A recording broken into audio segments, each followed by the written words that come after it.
সন্ধ্যায় এমন কিছু খেতে ইচ্ছে করে যে খেতে টেস্টি হবে ও বানানোও সহজ হবে।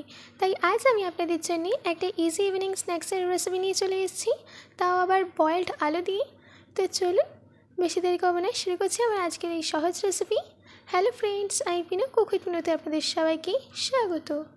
সবার প্রথমে একটা থালায় দিয়ে দিচ্ছি 1.5 কাপ ময়দা,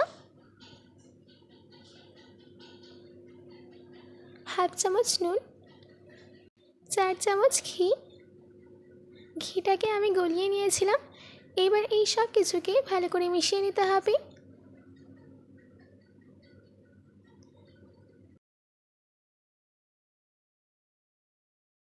ভালো করে মিশিয়ে নেওয়া হয়ে গেলে এর মধ্যে অল্প অল্প জল দিয়ে মেখে একটা সফট ডো রেডি করে নিতে হবে।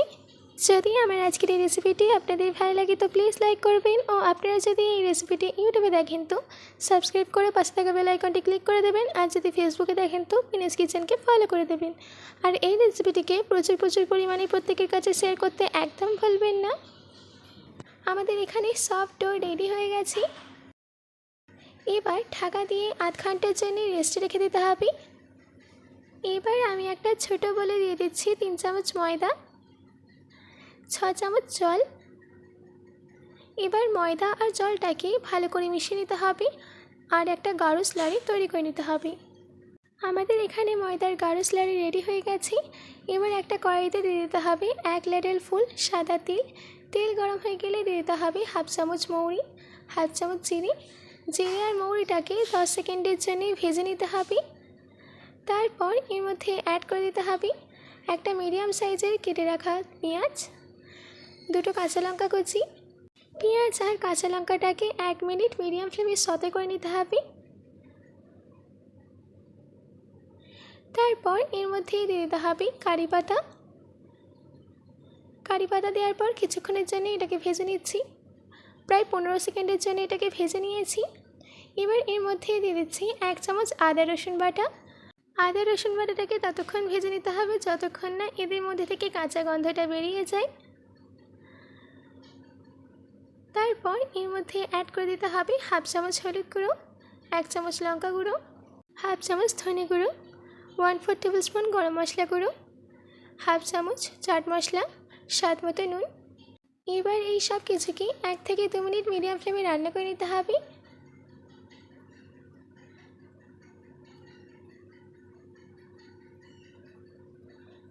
দু মিনিট বাদ এর মধ্যে দিয়ে দিতে হবে 3টে মিডিয়াম সাইজের সেদ্ধ করে নেওয়া এবং ম্যাশ করে নেওয়া আলু।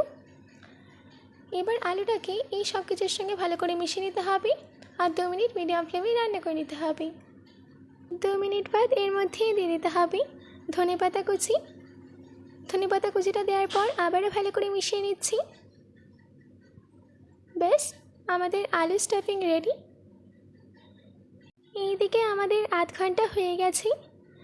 এবার আমি ঢাকাটাকে খুলি, আবারও ভালো করে মেখে নেব। তারপর রুটির সাইজের একটা লেচি কেটে নিয়ে হাতের তালুতে রেখে ভালো করে গোল করে নিতে হবে।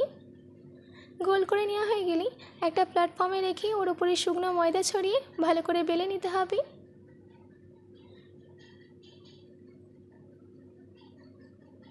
আমাদের এখানে বেলে নেওয়া হয়ে গেছে।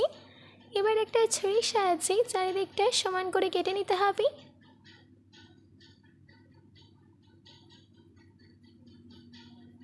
চারিদিকটা কেটে নেওয়া হয়ে গেলে কেটে নেওয়া অংশটাকে আলাদা করে নিয়ে একটা সাইডে রেখে দিচ্ছি।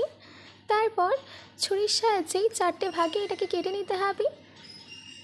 এরপর এর ওপরে শুকনো ময়দা ছড়িয়ে দিতে হবে।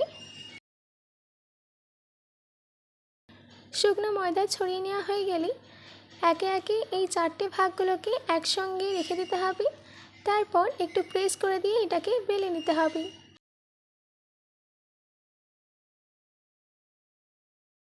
বেলে নেওয়া হয়ে গেলে সেন্টারে 1 চামচ আলু স্টাফিং দিয়ে দিচ্ছি। তারপর এইটার চারিদিকে ময়দা স্লারিটা ব্রাশ করে দিতে হবে। ময়দা স্লারিটা ব্রাশ করা হয়ে গেলে একটা সাইড নিয়ে তার অপর সাইডের সঙ্গে ভালো করে প্রেস করে জুড়ে দিতে হবে। ব্যাস, একদম রেডি হয়ে গেছে। এবার ভেজে নিতে হবে। তার জন্যে আমি আগে থেকে কড়াইতে মিডিয়াম ফ্লেমে তেল গরম করতে দিয়েছিলাম। এবার একে একে এইগুলোকে দিয়ে দিতে হবে আর মিডিয়াম ফ্লেমে উল্টে পাল্টে একটা গোল্ডেন কালার আসা অবধি ভেজে নিতে হবে।